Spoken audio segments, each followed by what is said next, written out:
欢迎各位老师来到咱们站桩最后一小节，小腿、脚踝、脚掌。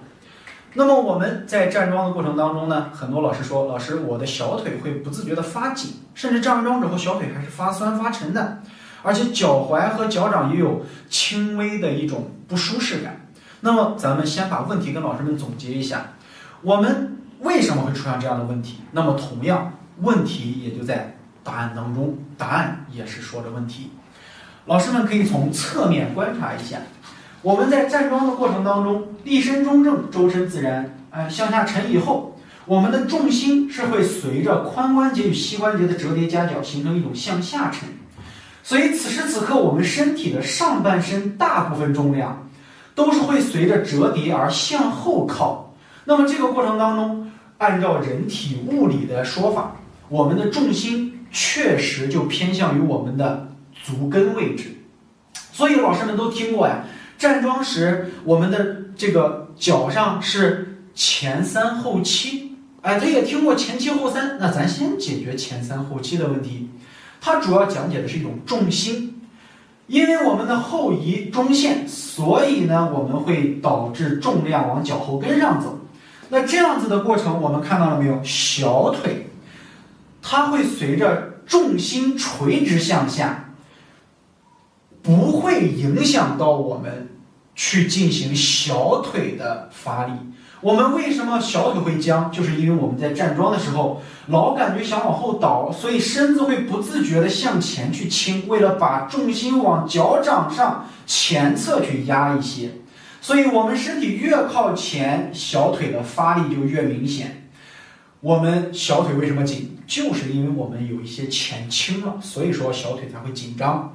那么我们再向下，脚踝。老师说，老师我站桩脚踝也会发紧，为什么？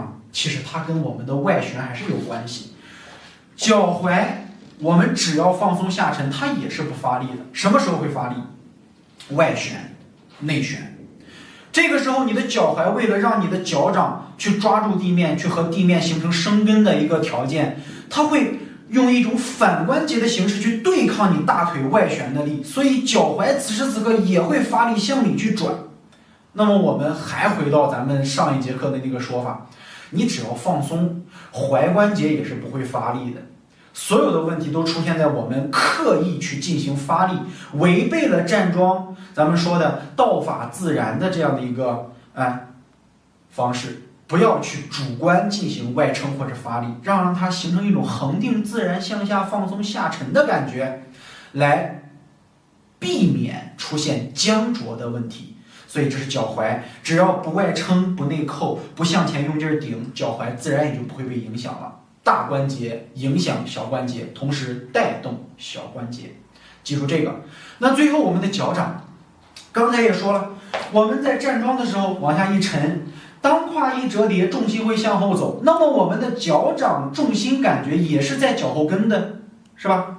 那我们只需要怎么样呢？我们脚趾只需要此时此刻轻轻向内一扣地，这个过程当中我们的足弓，也就是咱们的涌泉穴，会产生一种类似于上弓上领的情况，一个小瓦片扣在地上的一种感觉。你会发现整个脚掌随着我们站桩姿势的下沉，脚掌的抓地，足弓徐徐领起，涌泉轻轻上领，感受到了前脚掌也逐渐开始吃力的感觉。这就是形成了咱们常说的站着站着好像重心就分布在整个脚掌上。为什么？因为我们的脚在抓地呢。为什么抓地？因为我们想要跟地面产生更深的联系，能够接地气儿，脚趾发力抓上地面，形成生根的效果。那么抓地同时也会让我们从体感上，站桩是什么？意识思维的训练和身体结构的训练。所以从脚掌一抓地以后，我们的体感、身体的自我感觉会发现，我虽然没有吃太多重心，但是我一抓，好像是前脚掌也有了我们身体的这个重量分配，逐渐形成了脚掌脚跟分配重心均匀的感觉。我们也就不会出现什么站桩的时候晃一下晃一下，来回乱晃了。所以跟节重要不重要？也重要。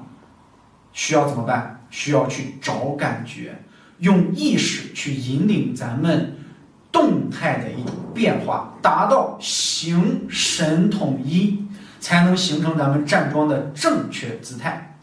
那么好，本节课老师们也是需要加强记忆，重点就是脚、裆胯、头肩，把这3项记住以后，我们的站桩基本上就没有什么问题了。